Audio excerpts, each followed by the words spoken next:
Welcome back to Recycled and Saved. We just picked up this 2011 YZ250 two-stroke.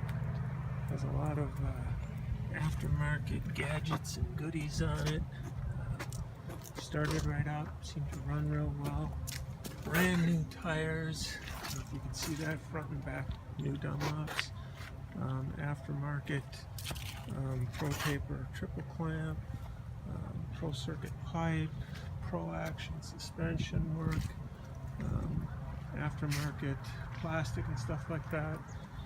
Bike started right up, ran well. It's cold now, you can see.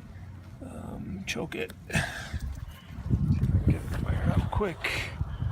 Let us know if you need anything off this bike, other bikes. You can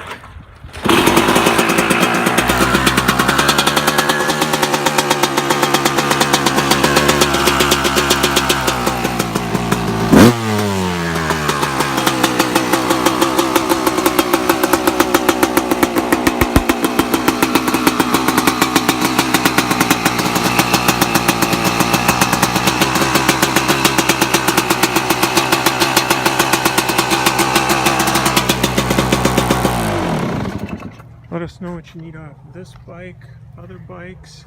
Check down below to contact us, or you can look us up at Recycled and Saved at our eBay store. Let us know what you need. Hopefully we can help keep you running at a low cost. Thanks for watching, and subscribe if you want to see other bikes we're taking apart.